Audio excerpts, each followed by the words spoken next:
Hi everyone, I am just really excited to share this project with you.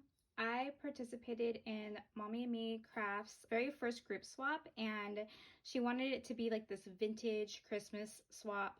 I didn't have any vintage reproduction papers, but I noticed that crepe paper usually incorporates some vintage elements, and I thought that would be fine. We did have to make a pocket to hold everything in, and I went looking for little apron SVGs, and I just didn't find any I wanted to go for cute vintage and I didn't find any, so I made myself my own apron. I really like the way that this pocket turned out and this trim around the edges, and it has two sides stitched all the way around, a little box on the inside. And then this is just how it's gonna look, just completely stuffed. It's so packed.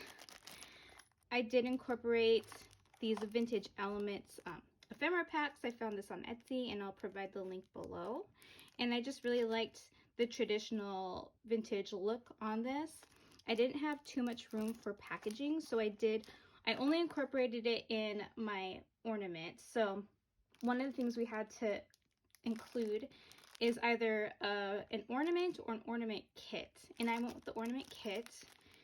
It's got stuffing, it's got the front and back with the holes already in there. I included this needle and twine for the thread, which I thought worked out really well. And it's got a little ribbon so that you can incorporate that on the top and hang it on the tree. And you can't see it, this is the eyes and the nose and the bow, but I did include this little headpiece. This is just a little extra detail for the headpiece. And so this is the finished version of it, and I have this as a sample so that anyone that gets this will know what they're looking at. The other thing that we needed to include was a sequence mix.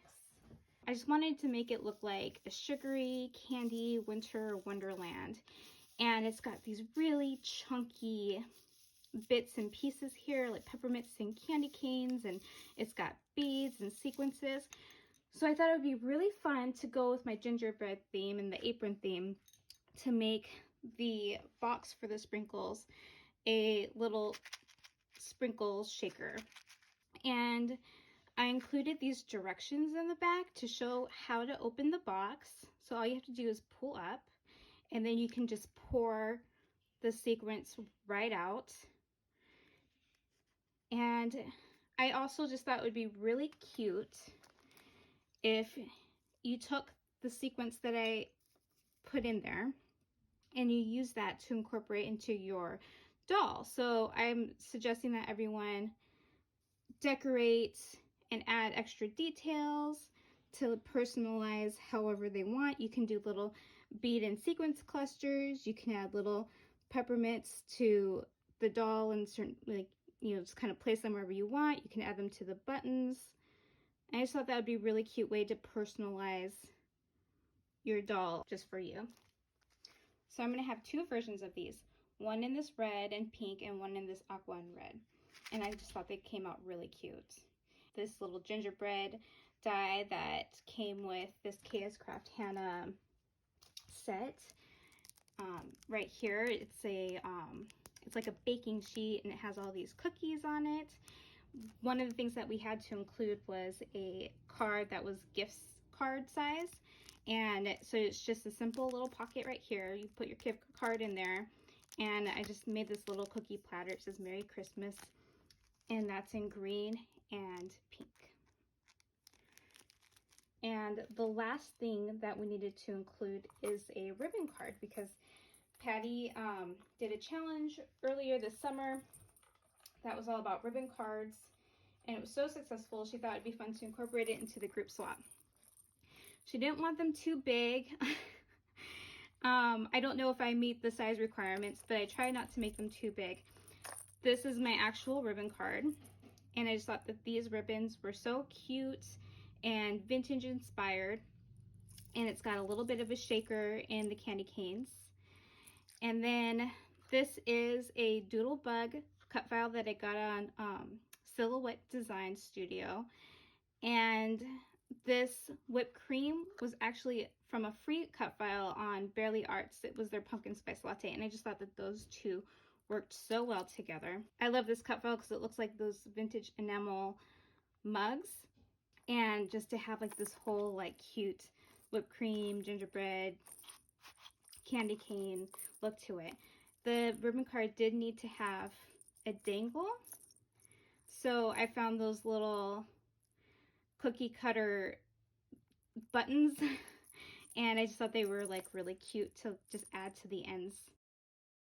And that's pretty much it. It was like quick and simple project, and I really hope that my group loves these. I'm so excited to share, just to see what everyone's doing and to share what I've been doing. We don't get to see anything until November.